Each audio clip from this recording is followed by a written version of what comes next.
मैं तो जो फंक्शन को देखा, बड़ा ही लैक लस्टर फंक्शन था, जो बड़ा ही सुस्त फंक्शन, मतलब उनकी जो एनर्जी थी कल्पना चावला की और जसपाल भट्टी की, बिल्कुल उसके ऑपोजिट था। सिर्फ दो बच्चों ने डांस करे आगे, जिसमें थोड़ी ऊर्जा थी, एनर्जी थी। सिर्फ बुत टांगे इन्होंने, कोई प्राण प्रतिष्ठा नहीं इन्होंने करी, ना इन्होंने करने दी वो प्राण प्रतिष्ठा। उनकी एनर्जी, उनकी कहानियाँ बच्चों को सुनाते तो इस फंक्शन का कोई मतलब था। बुत टांग दिए हमने वहाँ पे जाके। तो मैंने कोशिश करी कि भाई मैं उनकी कहानियाँ बच्चों को सुनाऊं, क्योंकि वो मेरे स्टूडेंट थे। 40 साल मैं यहाँ का प्रोफेसर था, मैं डीन स्टूडेंट्स वेलफेयर रहा हूँ, लेकिन इन्होंने मुझे वहाँ से पुश करके नीचे कर दिया कि ये कहानी नहीं सुनानी, हमने नहीं इसके बारे में कुछ करना। एक रिचुअल पूरा किया है इन्होंने, तो वो ऊपर क्या सोच रहे होंगे ये मेरी समझ से बाहर है। कितना दुख हो रहा होगा उनको, कोई एनर्जी मैंने कहीं वहाँ देखी नहीं। सर कौन है इसका, मतलब किसने किया? रिस्पॉन्सिबल तो मुझे लगता है कि हमारी जो अज्ञानता है बेसिकली, हमें लगता ही नहीं, हमें लगता है कि बस यार चाय पी ली, समोसा खा लिया, पनीर खा लिया, बात खत्म हो गई सारी, और क्या रह गया। मतलब हम इन लोगों को डीपली हम देख ही नहीं पा रहे हैं कि ये पर्सनैलिटियाँ क्या थी। मैंने 40 साल इनको स्टडी किया, इनकी पर्सनैलिटी को। दुनिया भर के साइकोलॉजिस्ट, सोशोलॉजिस्ट, फिलोसफर पढ़े हैं मैंने अंडरस्टैंड करने के लिए कि ये बंदे थे क्या, ये कैसे बने, क्यों, कहाँ से मेरे अंदर ये बात आई।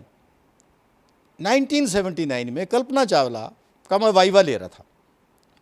वाइवे मैंने उससे पूछा कि बच्चे तुम क्या बनना चाहते हो। उसने कहा एस्ट्रोनॉट। मुझे समझ नहीं आई एस्ट्रोनॉट को, नहीं मैंने कभी सुना ही नहीं कि मतलब एसडीओ बनेंगे, एक्सिन बनेंगे, दिस बनेंगे, डॉक्टर बनेंगे। उसको समझ आ गया कि सर को समझ नहीं आया। She smiled. मैंने कहा क्या? कहते सर वो जो चांद पे जाते हैं। मैं यार मैं टीचर हूँ, ये 16 साल की स्टूडेंट है, कितना ना ज़मीन आसमान का फ़र्क है हमें। तो मेरी क्यूरियोसिटी हुई कि इन लोगों को देखने की। उसके बाद जसपाल के काम देखे मैंने कि क्या लोग हैं ये यार, कैसे डिफाई करते हैं, कैसे हमारे जो प्रोटोकॉल तोड़ते हैं, कैसे यस्टरडे को तोड़ के टुमारो की ओर जाते हैं, साले कौन लोग हैं। तो मैंने 40 साल बहुत साधना करी है समझो। अब वो मैं साधना कर इनको समझाने जा रहा था बच्चों को कि बच्चे क्या कैसे बन सकते हो, क्योंकि आने वाले दिनों में जैसे ही आर्टिफिशियल इंटेलिजेंस आ जाएगी, आदमी हार जाएगा, वो ज़्यादा इंटेलिजेंट होती जाएगी, हम स्टूपिड होते जाएंगे। स्टूपिड, उस स्टूपिडिटी को रोकने के लिए बच्चों को मैसेज देना था, लेकिन इनकी किसी की कोई इच्छा नहीं थी कि कोई मैसेज दे। अपना आए, स्टेज पे आए, ढहा ही करी, चले गए, खत्म हो गया बात। पर सर ये प्रोग्राम तो रिमेम्बरिंग द लेजेंड्स को लेके था ना, जब हम अपने लेजेंड्स को याद नहीं करेंगे तो क्या है। नहीं नहीं नहीं नहीं, याद करने का ढंग है ना। जैसे मैं भी याद कर रहा हूँ, मैं स्टडी कर रहा हूँ 40 साल से। इनके लिए एक स्टेज पे चढ़ गए, उनके नाम पे फोटो अपनी खिंचा ली। याद इन्होंने करा, अपने गले में माला डलवा ली कि मैंने 2000 दिए, मैंने 10,000 दिए, मैंने उसके लिए इतने पैसे दिए हैं। इन्होंने तो यहाँ पे 3 महीने पहले इनके बूत लगा दिए थे। और जसपाल भट्टी की नाक टेढ़ी थी, बाई चांस उसकी वाइफ का चक्कर लगा, उसने कहा ये क्या कर दिया आपने, ये तो जसपाल लगता ही नहीं। तो ये कहते हैं हमारे पास तो पैसे नहीं है। तो उसने कहा फिर छोड़ दो, आप बुत्ती छोड़ दो, अगर आप नहीं लगा सकते इसको स्टोर में रखो। वो कहते नहीं आप पैसे दो। फिर उसके दोस्तों ने पैसे इकट्ठे करे, तब उसका बुत्त उन्होंने चेंज कराया, जबकि 2 करोड़ रुपया कॉर्पस पड़ा है, लेकिन नहीं, 2 लाख रुपया नहीं। सतीश धवन को ऑनर करना था इन्होंने, ज्योत्सना धवन उसकी बेटी है, उसका लिंक मैंने लेके दिया इनको। इन्होंने बात ही नहीं करी ज्योत्सना धवन से। कल्पना चावला का एक बहुत सीनियर टीचर जो आज 92 ईयर्स की एज का है, मैंने कहा कि उसको ज़रूर बुलाना है, हमने कम से कम उसको रिक्वेस्ट करनी है। वो आज 92 ईयर्स की एज में भी यंग लगता है बंदा, वो जब बैठ जाता है तो। क्योंकि जिस दिन कल्पना चावला का एक्सीडेंट हुआ स्पेस का, कोलंबिया का, वो उस दिन इंडिया टुडे या आज तक के किसी चैनल पे बैठे थे। मतलब he was to be there to coordinate with Kalpana Chawla, वो इतना इंपॉर्टेंट बंदा है।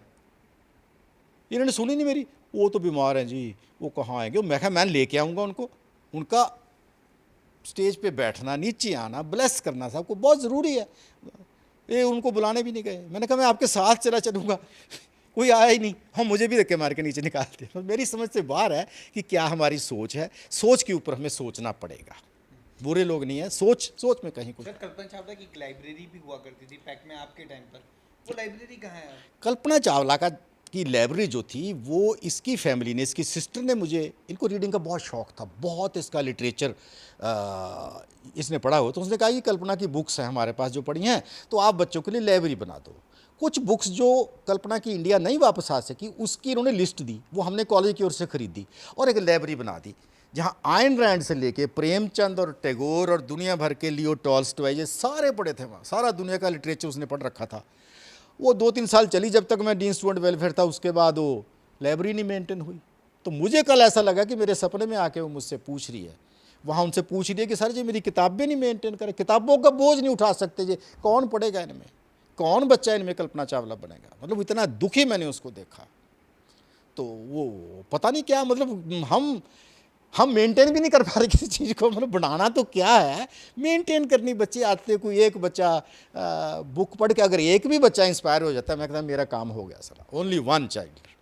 हज़ारों कल्पनाएं नहीं बनती, हज़ारों जसपाल नहीं बनते, एक एक भी निकलता जाए तो हमारी कॉन्टिन्यूटी रहेगी, होप रहेगी आने वाली जनरेशन को। हमने आने वाली जनरेशन की होप नहीं तोड़नी है, होप नहीं तोड़नी है। बस मेरा सिर्फ इतना ही काम था।